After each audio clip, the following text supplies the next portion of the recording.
अस्सलाम वालेकुम वरहमतुल्लाहि वबरकातुहू। तो स्टूडेंट, मार्च 2023 का सेक्शन सी हिस्सा जीम जो है वो हम लोग शुरू कर रहे हैं। तो आइए स्टूडेंट, सवाल नंबर 15 के नामुकम्मल गलबा इनकम्प्लीट डोमिनेंस की तारीफ़ लिखिए और उसी तरीके से सुर्ख रंग के फूलों वाले गुल अब्बास मतलब मिराबिलिस जलापा पौधे का सफ़ेद रंग के फूलों वाले गुल अब्बास के पौधे के साथ अगर पार यानी क्रॉस किया जाए तो F2 नस्ल में ज़ाहिरी मुनासिब मतलब फिनोटिपिक जो रेशो है वो क्या होगा, और इन्हें जो है वो आपको चार्ट के ज़रिए जो है वो ज़ाहिर भी करना है। तो स्टूडेंट, बहुत ही आसान सवाल है। इनकम्प्लीट डोमिनेंस, चलिए आइए देखते हैं। तो ये रहा स्टूडेंट आपका जवाब। आप देख सकते हैं कि गलबे का कानून जो मेंडल का था, तो उसके थोड़ा सा उसमें इन्हराफ है। इसके अंदर नामुकम्मल गलबा जो है वो क्या होता है ये पूछा गया है।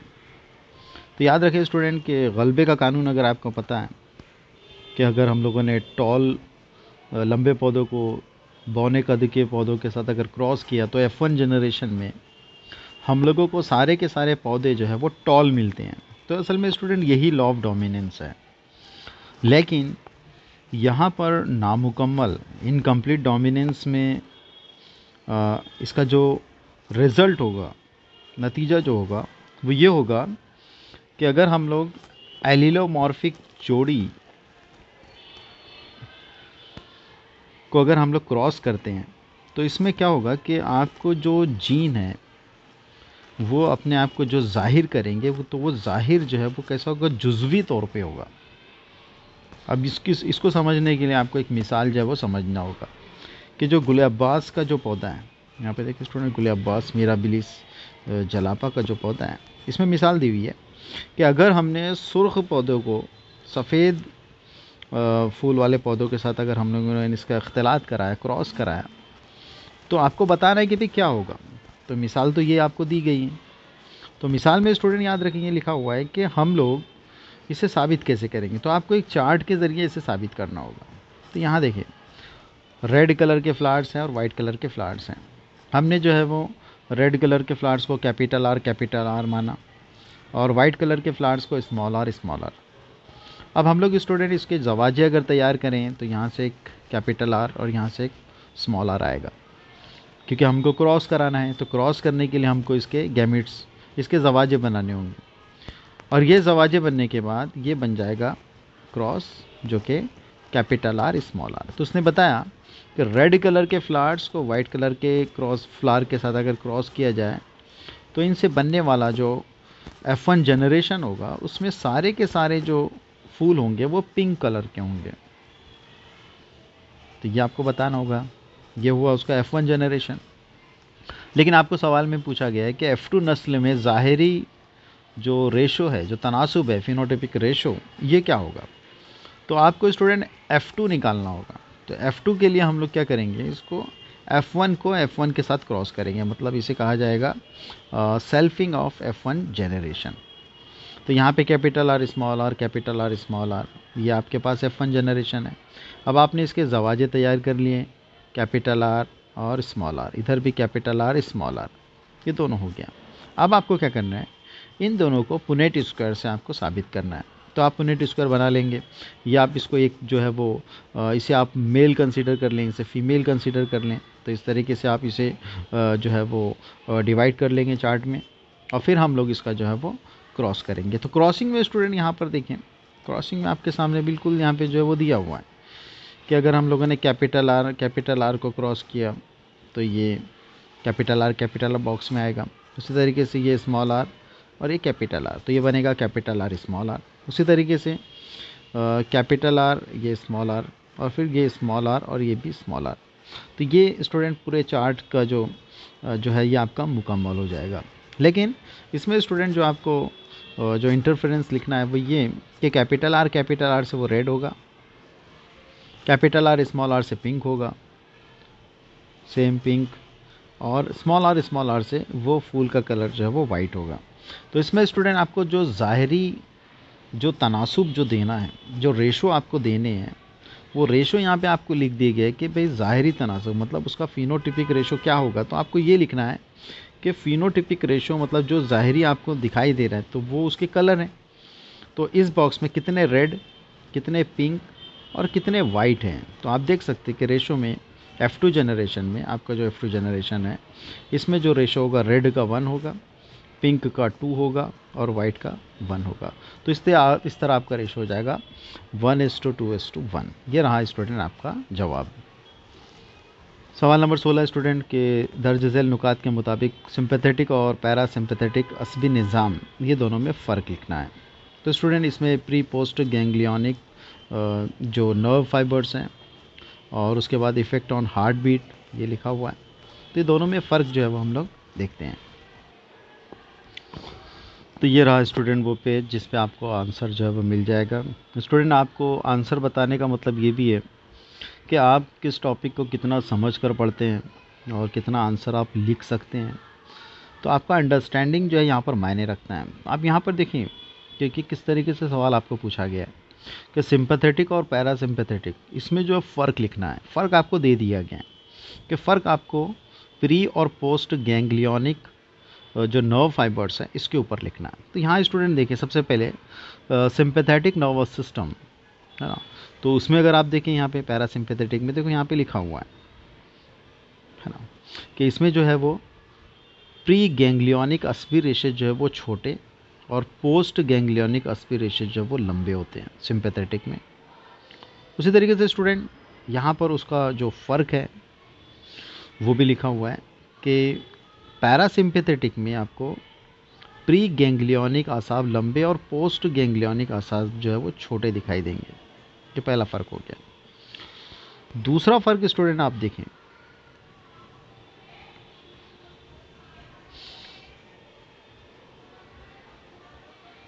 हार्ट बीट, दिल की धड़कन, इसके ऊपर क्या इफ़ेक्ट होता है। तो यहाँ पे स्टूडेंट लिखा हुआ देखें तासुर पसीर आसाबी निज़ाम, इसको उर्दू में कहा जाता है। यह है आपका सिंपैथेटिक है ना, कि सिंपैथेटिक आसाबी निज़ाम दिल की धड़कन को तेज़ करता है, जबकि पैरासिम्पैथेटिक मतलब नीम तासीर पसीर आसाब दिल की धड़कन को कम करता है।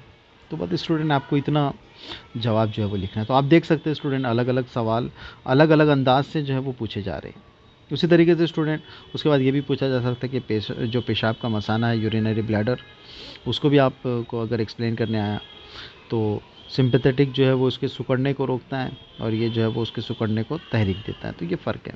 उसी तरीके से स्टूडेंट ये जो है वो एक टेबल भी जो है वो मुकम्मल आपको दिया गया ताकि आसानी से आप इन्हें भी जो है वो पूरे तरीके से याद करके कि इनमें दोनों में जो है वो क्या फ़र्क पड़ता है, कब कौन फैलता है, कब कौन सिकुड़ता है, कौन सी चीज़ें कम होगी या ज़्यादा होगी, वो भी लिखा हुआ है। लेकिन स्टूडेंट याद रखें इसके ऊपर सवाल नहीं आया है। जब हम ये याद करके जा रहे हैं, हमने इसे छोड़ दिया, हमने इसके जो है वो सिंपैथेटिक और पैरासिम्पैथेटिक ने हमने ये गैंग्लियन वाले पॉइंट को अगर छोड़ दिया तो स्टूडेंट ये सब जो है वो हमारे नंबर्स को कम कर देंगे। तो स्टूडेंट आपको जो है वो किताबें जो है वो अच्छे तरीके से समझ के पढ़ना है।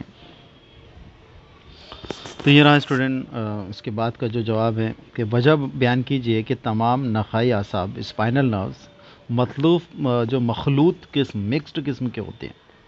तो स्टूडेंट इसका जवाब ये है कि जो कैफ़ी आसाब हैं ये कैफ़ी आसाब जो है वो दिमाग से निकलते हैं और दिमाग पर ख़त्म हो जाते हैं, लेकिन जो स्पाइनल नर्व्स हैं ये जो है वो स्पाइनल कॉर्ड से निकलते हैं और निखाई डोर हम लोग जिसको कहते हैं।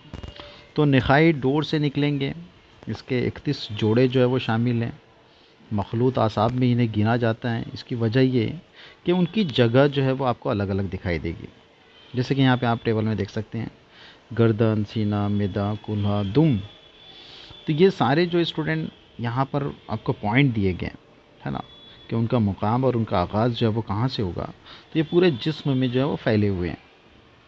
तो इसी वजह से स्टूडेंट इन्हें जो है वो आपस में क्या करना है, इनको आपस में है ना ऊपर से लेके नीचे तक इनको आपस में क्या करना है, एक रब्त जो है वो फराहम करना है, मतलब एक जोड़ जिसकी वजह से ये आपस में आसानी से जो है वो रब्त जो है वो बना सके, मतलब आपस में कोऑर्डिनेशन जो है वो कर सकें। इसीलिए स्टूडेंट इन्हें जो है वो मखलूत किस्म के जो है वो कहा जाता है। तो स्टूडेंट उसके बाद हमारा सवाल जो है वह सवाल नंबर 17 कि यूकैरियोटिक डीएनए व अल्जाइमर का ज़बरदार डीएनए के दोहरा होने का अमल का खाका बनाइए और कोई 3 हिस्से को नामज़द कीजिए। तो ये स्टूडेंट लेसन नंबर 4 से लिया गया जो सवाल है। तो ये रहा स्टूडेंट आपका जवाब कि यूकैरियोटिक डीएनए जो है और उसके अंदर जो दोहरा होने का अमल जो है डीएनए रेप्लिकेशन जिसे हम लोग कहते हैं, इसमें आपको जो है वो नाम लिखने हैं। इसमें स्टूडेंट याद रखें नाम लिखने में सबसे पहले रेप्लिकेशन फोक, इसके अंदर जो है वो लीडिंग और लैगिंग टेम्पलेट आप लिखें। फिर आरएनए के जो प्राइमर्स है 5 to 3 डायरेक्शन में जुड़ते हैं उन्हें लिखें। छोटे छोटे फ्रैगमेंट्स यहाँ पे बनते हैं, लैगिंग स्ट्रैंड पे हम लोग उसे ओकाज़की फ्रैगमेंट कहते हैं। इतने कुछ जो है वो आप नामज़द जो है वो इसमें कर सकते हैं। उसी के बाद स्टूडेंट हमारा जो इसके अंदर अगला सवाल है कि मुंदजल एमआरएनए में पर बनने वाले पॉलीपेप्टाइड जंजीर में कितने अमीनो एसिड जो है वो तैयार होंगे। तो स्टूडेंट इसे भी आप जो है वो खूब अच्छे तरीके से जो है वो समझ लें। आपको यहाँ पर एक एमआरएनए दिया हुआ है, लेकिन स्टूडेंट याद रखें हमको कहीं ना कहीं ये भी पता है कि एमआरएनए के अंदर जो है वो 2 तरीके के जो है वो कोडॉन है। एक जो है वो स्टार्ट कोडॉन शुरुआती, और दूसरे जो इख्तिताम करते हैं जिन्हें हम लोग स्टॉप कोडॉन कहते हैं। तो स्टूडेंट याद रखें आपको जंजीर कोई सी भी लिखी हो, सबसे पहले आपको ये ढूंढना है कि जो स्टार्ट कोडॉन होता है वो होता है हमारा AUG। तो AUG देखें आप, तो यहाँ पर आपको मैंने पहले जो है वो इसे मार्क कर दिए, ये है AUG। उसी तरीके से स्टूडेंट आपको एक एक का सीक्वेंस जो है वो बनाना है। तो start codon AUG, GAG, AUG, ACG, ACA, AAA, UUU, UAC, यहाँ तक आपको 8 अमीनो एसिड जो है वो मिलेंगे। ये 8 स्टार्टिंग से लेके ये 8। लेकिन उसके बाद स्टूडेंट स्टॉप कोडॉन जो है वो 3 है, UAA, UAG और UGA। तो यहाँ पे स्टूडेंट UAG आ गया, मतलब इसने आपके रिएक्शन को जो है वो स्टॉप कर दिया, तो ये अमीनो एसिड लेकर नहीं आएगा। तो जाहिर सी बात है स्टूडेंट, अगर हम लोग स्टार्ट से UG से अगर पढ़ें तो टोटल जो है वो आपको 8 अमीनो एसिड जो है वो मिलेंगे। तो आपका जवाब जो है वो मुकम्मल हो जाएगा। उसके बाद स्टूडेंट सांस लेने और छोड़ने, ब्रीदिंग इन और आउट, इसके मराहिल को वज़ाह करना है, इसकी वजाहत जो है वो करनी। तो ये भी आसान सवाल है स्टूडेंट, देखते हैं सफ़ा नंबर 247 और 48 में। तो ये रहा स्टूडेंट आपका जवाब। आप देख सकते हैं कि इंसान में जो तनफ़ुसी अमल है इसमें जो है वो 4 मरहले दिए हुए हैं। सबसे पहला जो है वो सांस लेना, बैरूनी तनफ़ुस, अंदरूनी तनफ़ुस और खुलवी तनफ़ुस, के 3 जो है वो उसके बाद दिए हुए। ब्रीदिंग जो है वो सबसे पहला है, तो आपको सवाल में वही पूछा गया है, तो उसे हम लोग जो है वो फोकस करते हैं।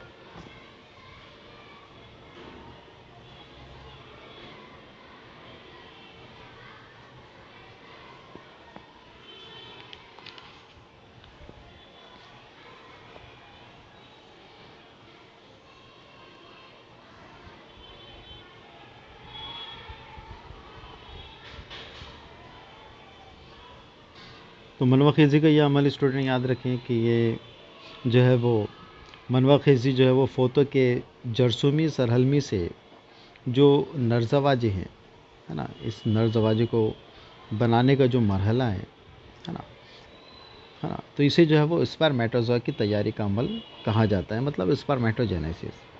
तो स्टूडेंट यहाँ पे ये तो हुई उसकी तारीफ़, लेकिन उसका जो साफ़ सुथरा जो नामज़द खाका दिया गया है वो यहाँ पर हम लोग जो है वो समझते हैं। ये है उसका खाका। इसके स्टूडेंट इसके अंदर जो सबसे पहला दिया हुआ है प्राइमोर्डियल सेल आपको दिया हुआ है कि ये प्राइमोर्डियल सेल 3 मरहलों में जाएंगे। इसमें स्टूडेंट याद रखें सबसे पहले जो है वो माइटोसिस जो है वो मसावी तकसीम होगी, जिसको हम लोग मल्टीप्लिकेशन फेज़ कहते हैं। उसमें जो है वो 4 आपको स्पर्मेटोगोनिया ये मिलेंगे। फिर उसके बाद उसमें से हर एक प्राइमरी स्पर्मेटोसाइट, और फिर उनमें तकलीली तकसीम होगी, तकफीफी तकसीम होगी, जिसे हम लोग मियोसिस कहते हैं। और मियोसिस के मरहले में स्टूडेंट ये जो है वो अपने सेकेंडरी स्पर्मेटोसाइट को बनाएंगे। तो प्राइमरी स्पर्मेटोसाइट से मियोसिस 1 में सेकेंडरी स्पर्मेटोसाइट्स, और उसके बाद स्टूडेंट मियोसिस 2 के अंदर इससे जो है वो 4 स्पर्मेटिड्स जो कि पूरे तरीके से हैप्लॉइड होंगे ये बनेगा, और हर एक स्पर्मेटोजोआ जो है वो में तब्दील होगा, मतलब मनवा बनाएगा। तो इसमें स्टूडेंट यहाँ पे जो तीसरा मरहला है ग्रोथ के बाद वो है मैचुरेशन फेज़, और हम लोग यहाँ पे देख सकते हैं ये स्पर्मियोजेनेसिस। तो आपका जो स्पर्मेटिड्स हैं इससे जो है वो स्पर्मेटोजोआ का या फिर स्पर्म का बनना, यह अमल जो है वो स्पर्मेटोजेनेसिस कहलाएगा। हमारा अगला सवाल स्टूडेंट सवाल नंबर 20 जो है वो कि जोड़ने वाली कड़ी का कनेक्टिंग लिंक जो है वो क्या है, और कौन सा जो रिकाजी हैवान है, फॉसिल एनिमल्स है, रेंगने वाले और परिंदों के दरमियान इनके जो जोड़ने की कड़ी जिसे माना जाता है, और उसमें पाए जाने वाले हर जमात जो है, क्लास है, उनकी खुसूसियात भी आपको लिखनी है। तो ये स्टूडेंट लेसन नंबर 5 से लिया गया जो सवाल है। तो ये रहा स्टूडेंट आपका जवाब। आप देख सकते हैं यहाँ पे कनेक्टिंग लिंक के बारे में यहाँ पे लिखा हुआ है ना, कि जो है ये जोड़ने वाली कड़ी जो है वो रकाजात की शक्ल में, मतलब आपको ये लिखना होगा कि इनमें जो है वो जोड़ने वाली कड़ी इसलिए कहा जाता है क्योंकि इनमें जो है वो 2 अलग अलग ग्रोह की जो है वो खुसूसियात जो है वो कॉमन रहती है ना, मतलब एक जैसी रहती हैं। अब मिसाल के तौर पे यहाँ पे लिखा हुआ है कि जो सिमूरिया है ये जल थलिए और रेंगने वाले, ये दोनों हैवानात के बीच की कड़ी है, मतलब इनमें दोनों तरीके के कैरेक्टर पाए जाते हैं। उसी तरीके से स्टूडेंट जो हमारा मेन जो सवाल था उसमें आपको लिखा हुआ है कि रेंगने वाले और परिंदों के दरमियान। तो स्टूडेंट यहाँ पे देखें वो जो करीम परिंदा है ना, बहुत पहले का, जो अक्सर मिसालों में जो है आता है, जिसको हम लोग आर्कियोप्टेरिक्स कहते हैं, ये वो परिंदा है। तो ये स्टूडेंट याद रखें, इसमें जो है वो रेंगने वाले हैवानात और परिंदे, ये दोनों की जो है वो इनमें खुसूसियात है, इसीलिए इन्हें कनेक्टिंग लिंक जो है वो कहा जाता है। और उसके बाद स्टूडेंट इसको आपको जो है वो खुसूसियात के साथ लिखना है, तो आपको यहाँ पे देखें कि इसमें जो रेंगने वाली खुसूसियात कौन सी है और परिंदों वाली खुसूसियात कौन सी है, ये दोनों आपको यहाँ पर मिल जाएगी। उसी तरीके से स्टूडेंट हमारा सवाल नंबर जो है वो 21 यहाँ पे जो है वो दिया हुआ है, देखें आप सवाल नंबर 21। तो स्टूडेंट इसके अंदर आपको बाहमदगी, इंटरैक्शन जो है वो बताना है। तो स्टूडेंट यहाँ पे देखिए सबसे पहले है प्लाज्मोडियम और इंसान। तो प्लाज्मोडियम स्टूडेंट याद रखें, इससे इंसानों को बीमारी होती है ना, और इंसानों को इनसे कोई फ़ायदा नहीं है बल्कि बीमारी हमको मिलेगी। तो इसकी मिसाल जो है वो तुफैलियत में आएगी, पैरासिटिज़म, क्योंकि एक मच्छर को हमको बाइट करने से जो है वो ब्लड मील खून तो मिल जाएगा, लेकिन हमारे से उसने न सिर्फ खून लिया बल्कि उसने जो है वो हम लोगों को बीमारी भी दी, तो इसे तुफैलियत कहते हैं, पैरासिटिज़म। उसी तरीके से स्टूडेंट दूसरी मिसाल में है चीता और शेर। तो स्टूडेंट इन दोनों में जो है वो कंपटीशन है, एक ही तरीके के शिकार ये लोग करते हैं, तो इनमें आपस में कंपटीशन है। उसी तरीके से स्टूडेंट तीसरा जो है वो क्लॉन फिश और सी एनिमोन। इसकी मिसाल जो बताई गई थी कि यहाँ पे जो क्लॉन फिश है सी एनिमोन के साथ रहती है। क्लॉन फिश को यहाँ रहने में हिफाजत मिलती है, लेकिन सी एनिमोन को इनसे कोई फ़ायदा नहीं है, तो इसे कहा जाएगा कमेंसलिज्म। एक को फ़ायदा है, दूसरे को कोई फ़र्क नहीं पड़ता, हम नौशियत की मिसाल में आएगा। स्टूडेंट हमारा अगला सवाल सवाल नंबर 22 कि हयाती गैस के अज्जा क्या हैं और उसके कोई 4 फ़ायदे जो है वो लिखिए। तो ये रहा स्टूडेंट आपका जवाब। आप देख सकते हैं कि हयाती गैस, बायोगैस जो है वो उसके अज्जा में से जो है वो स्टूडेंट सबसे पहले इसमें जो है वो मीथेन गैस 50 to 60% है, कार्बन डाइऑक्साइड जो है वो 30 से 40% है, और उसके बाद हाइड्रोजन सल्फाइड जो है वो 0 से 3% जो है वो दिया हुआ है। और जो दीगर गैसेस हैं हाइड्रोजन, नाइट्रोजन, कार्बन मोनोऑक्साइड, इसका जो है वह आमेज़ा होता है, ये उसके अज्जा हो गया। उसी तरीके से स्टूडेंट यहाँ पे जो है वो हयाती गैस के जो है वो फ़ायदे भी लिखा है कि इसके कोई आपको जो है वो 4 फ़ायदे जो है वो लिखने हैं। तो स्टूडेंट यहाँ पे देखिए बिल्कुल लिखा हुआ है कि ये तवानाई का सस्ता, महफूज और काबिल तजदीद जो है वो ज़रिया है, जिससे कोई नुकसान जो है वो नहीं होगा। उसी तरीके से स्टूडेंट यहाँ पे ये आसानी से पैदा, ज़ख़ीरा और नक़्ल हमल हो सकता है। इसे घरेलू रोशनी, खाने पकाने, बिजली के खंभे के साथ साथ जो छोटे पैमाने पर सीनतें हैं इन्हें भी जो है वो इस्तेमाल कर सकते हैं। और ये स्टूडेंट इससे जो है वो धुआं जो है वो नहीं होता, ये नीले शोले के साथ जो है वो जलते हैं। आसपास के जो सफाई है उसको बेहतर बनाने में मदद मिलती है। यह माहौली दोस्त हैं, इससे कोई जो है नुकसान नहीं है, किसी भी किस्म की आलूदगी नहीं है। और ये जो है वो आसानी से इस्तेमाल होने वाला फासिद बेकार मादे जो है वो आपको खाद बनकर मिल जाएंगे। तो ये उसके बड़े फ़ायदे हैं। आते स्टूडेंट हमारे सवाल नंबर 23 में कि वजह बताइए कि पानी हरारती जो है वो बफ़र के तौर पे काम करता है और जड़ बाल का साफ़ सुथरा मुनासिब खाका बनाकर तवानिय मरकज़ा और खालिए, ये दो को आपको जो है वो क्या करना है, नामज़द करना है। भाई ये देखते हैं। तो ये रहा स्टूडेंट आपका जो है वो जवाब, आप यहाँ पे बिल्कुल जो है वो देख सकते हैं। सवाल था आपका कि इसे थर्मल बफर क्यों कहा जाता है, तो यहाँ पे आपको मिल जाएगा कि पानी में आला मखसूस हरारत, बुखारात के आली हरारत और फ्यूज़न की हरारत जो है वो ये तेज़ हरारत है ना, ये इन्हें तेज़ी से जो है वो बुखारात में और जो है वो फ्यूज़ करने में जो है वो मदद करता है। तो इसलिए हम लोग पानी को जो है वो थर्मल बफर ये जो है वो कहते हैं।